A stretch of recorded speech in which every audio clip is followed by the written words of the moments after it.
मैं अपना मन से पूछूं, जब ये लोग आ रहे हैं तो मैं लोकगीत क्यों ना गाऊंगी? भैया लोकगीत गाए ना, आए एक बार हाँ तो बोलिए जोर से। बस भाई यूपी में आकर ये हाल है, बताइए। इससे अच्छा तो बिहार में वाला ठीक बोल देते हैं, साला उधर बंदो है। आइए हेलो महिलाओं, नरमुंडा के पास आओ। हे सुंदरी, अब होगा धमाका, क्योंकि आए हैं भैया नरेंद्र सिंह और भैया धराका। आइए सभी लोग सामने आइए और दीदी जी के माध्यम से प्यारा सा सुंदर लोकगीत गाओ। आइए जल्दी जल्दी खड़ा हो जाओ। आई रे दादा, ये लोग आते बैठ क्यों जाते हैं? एक बार इन लोग के लिए हल्ला कर दीजिए। कोमल चला। आइए कोमल जी। अरे आप लोग बहुत खूबसूरत है, उठ जाइए। एक गाना बड़ा पुराना है, धुन भी बड़ा पुराना, उस पे बड़ा सुंदर लाइन हमारे सावन सिंह जी लिखे हैं, जो कि हमारे बहुत प्यारे राइटर, बाकी बहुत प्यारे गायक हैं, ये गाते हैं, बाकी मेरे लिए लिखते रहते हैं। तो आइए बड़ा प्यारा सा लाइन। हो एगो औरत नया नया गावना हो के आओ तारे। राउर नाम का हो? स्वीटी। जैसे स्वीटी जी नया नया गावना हो के अली, इतना सुंदर, देखिए इनका ब्यूटी कितना सुंदर है। अरे हिनका से न मिलो पहले। जय माता दी, हर हर महादेव। बाप, दोनों गुरु बहन भेंट हो गए। हाँ मजा आता जब मैं इनसे मिलती हूँ तो सच में। बाकी एक औरत कहो तरी पायल दीदी कैसे कैसे कि सावन में आया बादल छाए, बुलबुल चहकी फूल खिले हैं, आने वाले सब आए हैं, आने वाले अब सब आए हैं, लेकिन तुम कब आओगे, लेकिन तुम कब आओगे।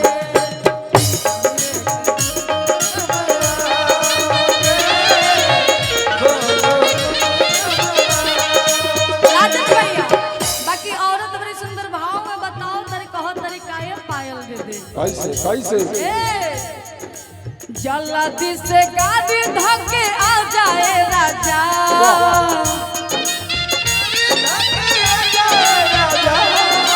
जल्दी से गाड़ी धके आ जाए राजा, छोटका देवरवा कोल्हावता, रतिया में रोजे कनक चला के, रतिया में रोजे कनक चला के, से जिया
और कहत तरीका ये पायल दे दे कैसे हाय जवानिया के धोर जब लूट जाई हो, जवानिया के बाल लूट जाई हो,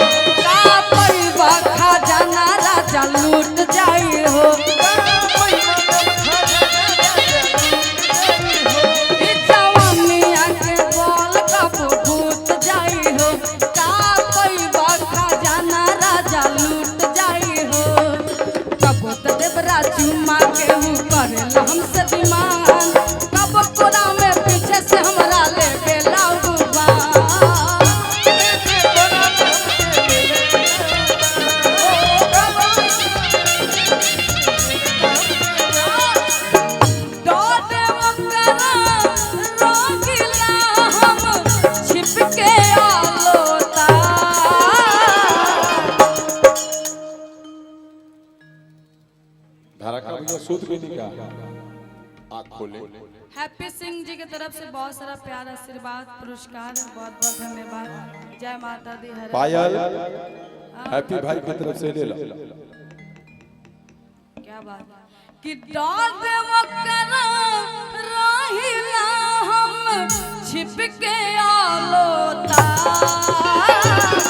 जल्दी से गाड़ी धक आ जाए राजा छोटका देवरवा बोलावता रतिया में रोजे कनक चला के रतिया में रोजे कनक चला के से जिया हमके बोलावता जिया हमके बोलावता जिया हमके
बबीता सागर जी बबीता दीदी उपस्थित हो गई हैं।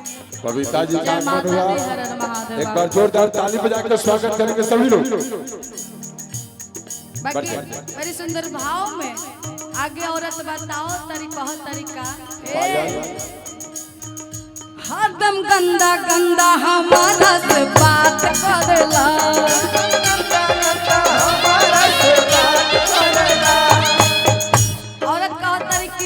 रउआ ना जानत है कि लहुरा देवरवा के रउआ छोड़ के गइल बानी और कैसे रहता और का करता और कहता काहे हरदम गंदा गंदा हमारा से बात करेला अब चाहे कमर पर हमरा हाथ धरेला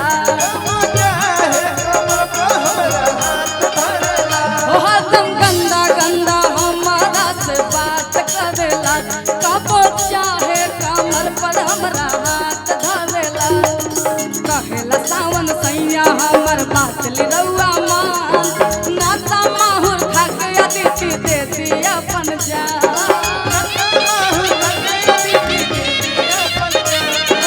नाता माहुर खा के अदिति दे दी अपन